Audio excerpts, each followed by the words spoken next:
Nag-stable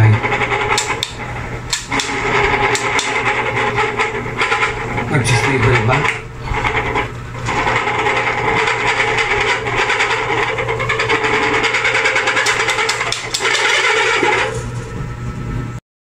Ayos na tong si KDK. Wala lang sabitan dahil wall fan.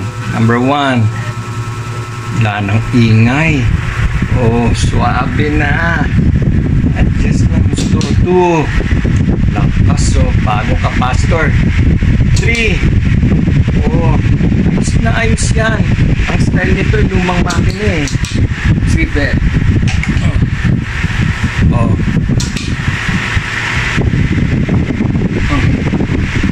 Yun, no?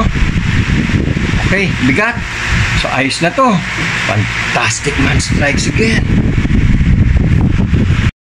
Okay, ito yung KDK. Na-testera na naman natin yung plug bago natin saksak. So, yan. May reading siya. Yan. So, gumagana yan. Off, namatay. So, pwede na nating saksak.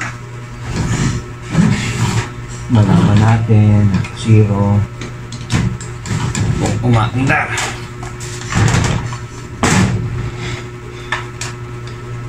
Okay. Bagal. Tapos magalagay. Maingay. Nag-stable ba?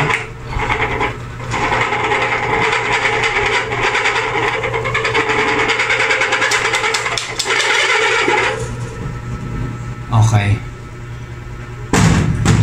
Kailangan natin i-check ang shafting at saka ang bushing, alignment, tapos yung capacitor. Gagawin natin mukhang bago yan. Okay, nabuksan na natin. Ibang style makina niya. Lumang klase ito. Okay.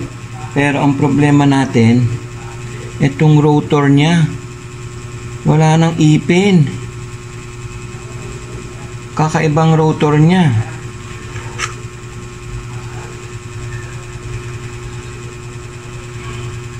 Hindi ko alam kung paano na yan, naubos, napudpod. Dapat siya may groove. Tapos may okay, linisin natin ito shafting, itong mga spacer.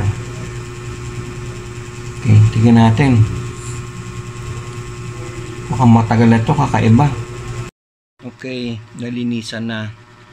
Hindi dapat nilalagyan ng grasa to kasi may foam to, tapos lalagyan ng oil, maganda engine oil. Hindi pwedeng grasa, lalagkitihin to.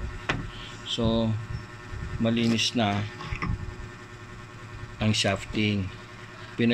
Pinalitan ko na rin ng spacer, ng washer, kasi yung spacer medyo may basag. Ang problema dito, ito wala nang bakal, wala nang groove, maluwag na, kaya dapat makahanap niyan. Maganda na ikot, kaya lang hindi mula yung tunog kasi may play na siya, malaki, maluwag na. Okay, so yan na. Pero pinagana ko na, ang ganda na ng takbo. May tunog lang dahil nga maluwag na yung rotor. Pwede na naman tayo maghanap. Next time na lang siguro kung ano.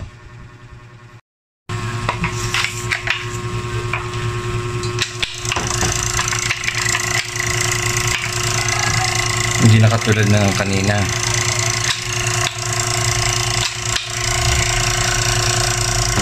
Hindi mawawala yung tunog niya. Nandun sa nasa rotor. Maluwag. Pero maganda pa makina. Palitan natin capacitor. Okay, ayos na tong si KDK. Wala lang sabitan dahil wall fan. Number 1. Wala nang ingay. Oh, suabe na. 2. Lakas, oh. Bago ka, Pastor. 3. Oh, ayos na ayos yan. Ang style nito, lumang makina eh. Sige. Oh.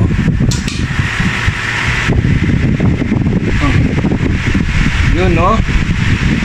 Okay, bigat. So, ayos na to. Fantastic man strikes again.